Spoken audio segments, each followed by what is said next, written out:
Jacksonville. Jaguars Today on 1010XL. All right, as we continue through the offseason for the Jags, 4 weeks out from the first round of the NFL Draft, thought it'd be a good time to catch up with Brian Sexton, senior correspondent for Jaguars.com and all things Jags. And he joins us right now on Jaguars Today. Brian, good morning. How are you? Mike, how are you? I'm good. We're excellent, man. What's your all-season like right now? Like, what's the last month-ish been like for you? As of right now, I was helping my wife this morning, sitting at one of her real estate listings while someone was fixing the chimney. While I was there, I was working on my speech, Finding Your Frequency, which I am out marketing, and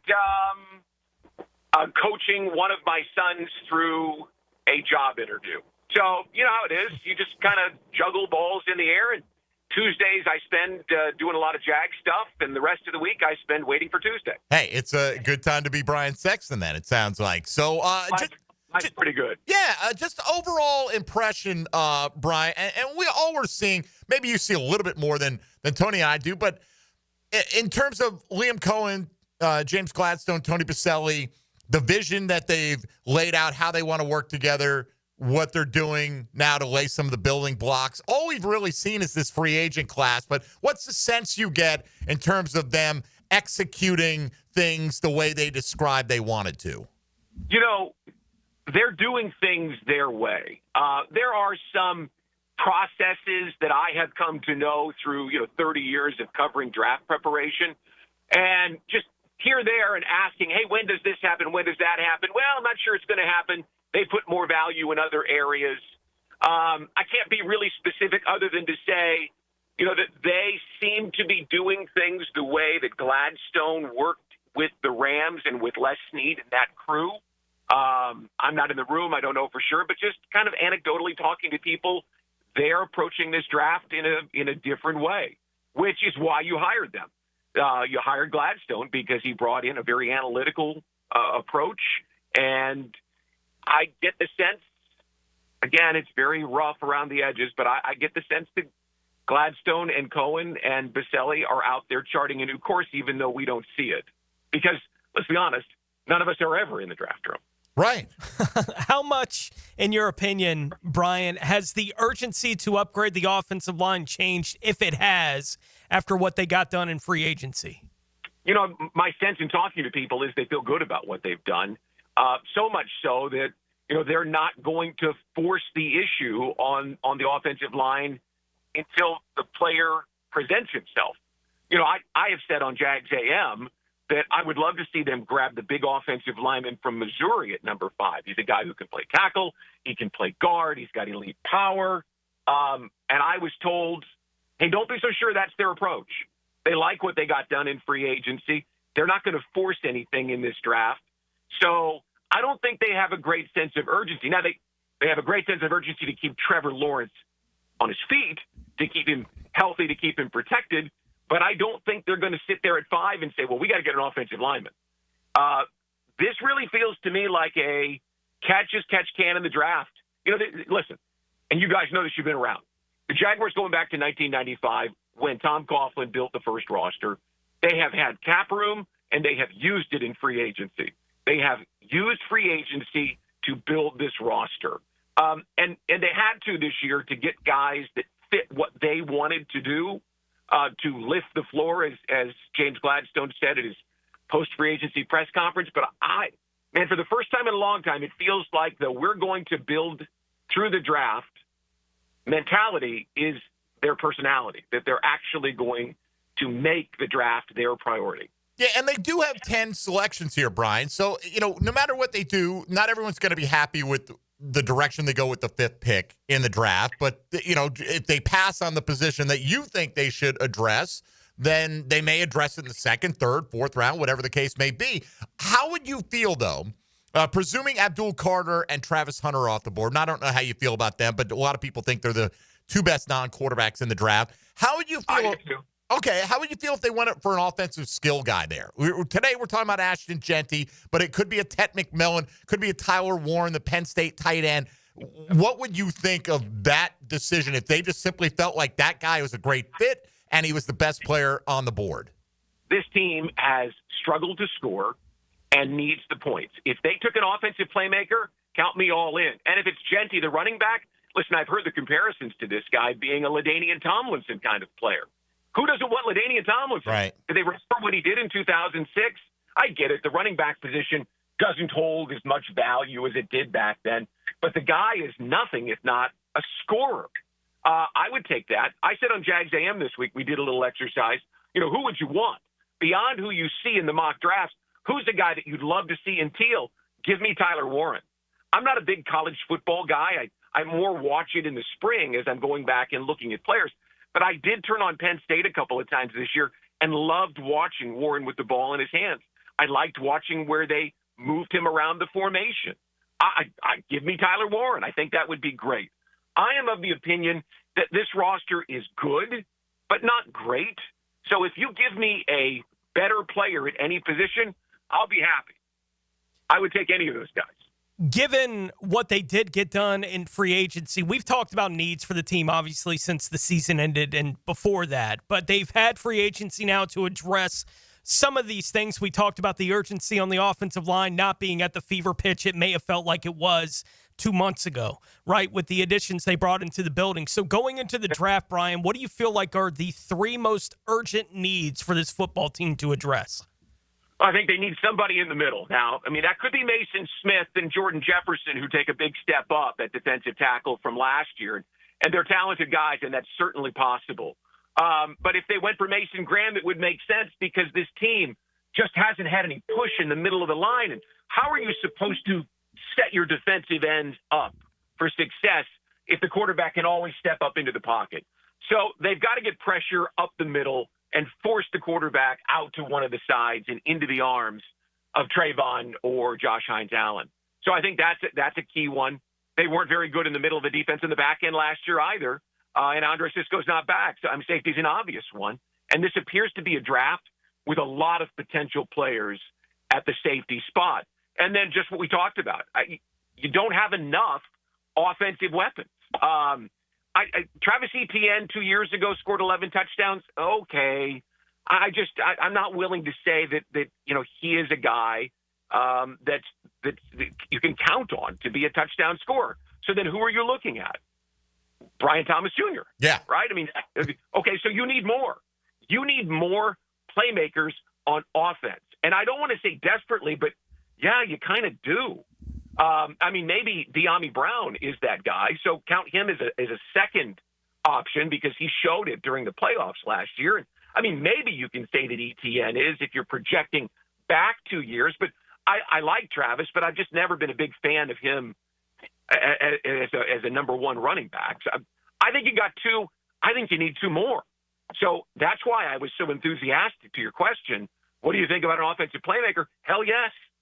Yeah, right. You got to have someone that scores touchdowns, and you've got a coach that scored a lot of touchdowns with Baker Mayfield last year.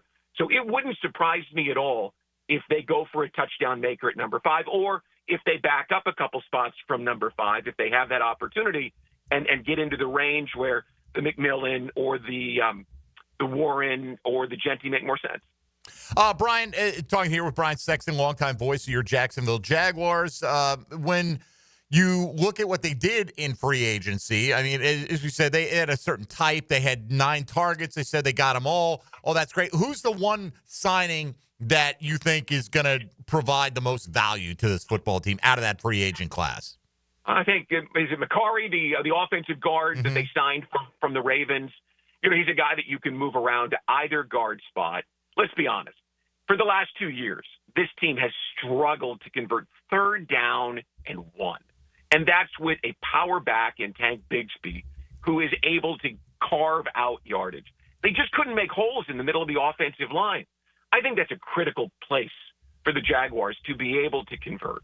You've got to be able to give Trevor Lawrence time on task, which means you're not coming off the field every 3 plays. This team has not been good at converting 3rd down and short. So I think that guy, who is a self-made man, undrafted rookie, who played all over the line in Baltimore. And if you're an offensive lineman in Baltimore and you started at that many spots, you're pretty damn good. So I think he's going to be a guy that's going to give them versatility. You got to figure out center. You got to figure out left guard. And because listen, I like Ezra Cleveland, but I'm not sure he's the guy either. It's not like he's dazzled us the last 2 years. I think the middle of your offensive line is being reworked, and he's the guy that when they signed him, I went, I really like that signing. You forget the money. I think they paid him fairly, but he's a guy that brings that Ravens AFC North sort of grind mindset out. And I know 3rd and 1 isn't a sexy down and it doesn't grab people's attention, but when you really dive into the metrics and see a team that struggled on offense, you see they struggled on offense because they weren't on the field enough. And they weren't on the field enough because they couldn't convert that money down.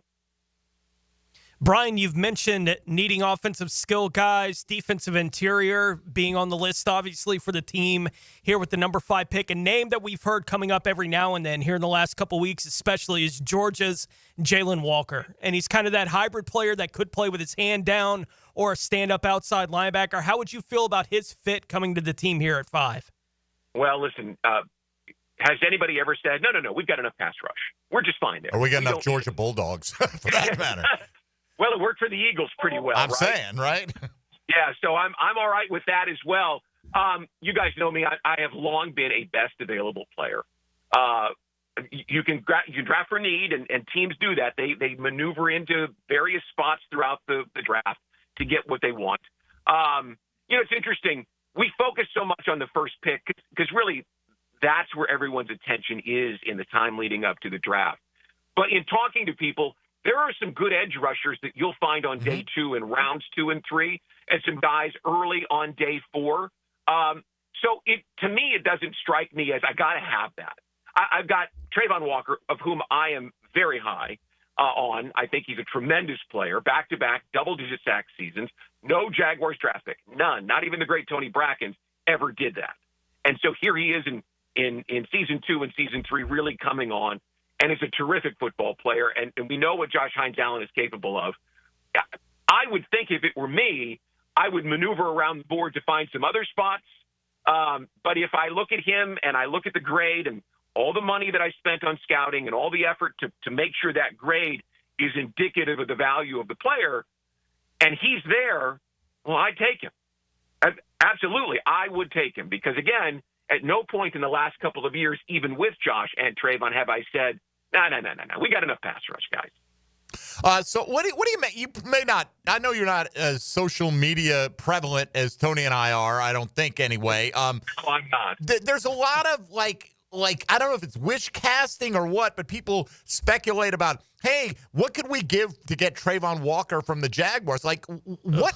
I don't know if it's just laziness or what. I mean, he's got to be one of the handful of most important building blocks on this roster going forward. Wouldn't you agree? Listen, let me tell you what I do know. I was able to say a couple things that I'd heard the people talk about, what they're doing. I know that these guys like Travon Walker a lot. I don't want to use the word love because that has to come out of their mouth, but I have been told they think very, very highly. And why wouldn't you? Mike Tomlin told you what you needed to hear about him. He's an absolute wrecking ball on the defensive line.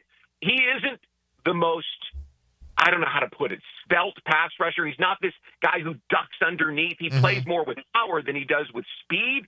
But, man, he's got 28 and a half sacks in the last 2 years. You realize, other than Calais Campbell, he's the only Jaguars defensive end lineman player in history with back-to-back double-digit sack seasons. Hell no, he's not going anywhere. He is a long-time guy. And here's all you need to know, and John Ozier likes to say this, so I'll steal it from him. If Travon Walker were to be allowed to hit free agency, you would be astounded at how many people would come out of the woodwork to make him the highest-paid defensive player in NFL history because of the way he plays the game, the skill set he combines. The guy never misses a down, let alone a game. He's just a great football player. And I understand the criticism.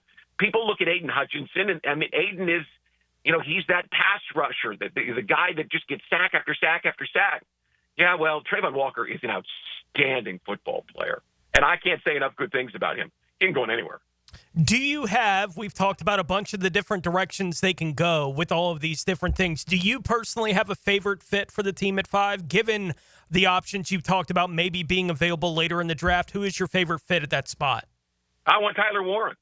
I love the guy. And listen, when you look at the way that Liam Cohen worked that offense last year in Tampa, how he got the running game and the passing game in sync and working together, this is a guy who can put his hand on the ground and block you like Rob Gronkowski could when he was playing for the Patriots. And he's a guy that can move all over the formation and do the types of things that Kelsey does in Kansas City. I'm not saying he's those guys, but he sure looks like a blend of the two.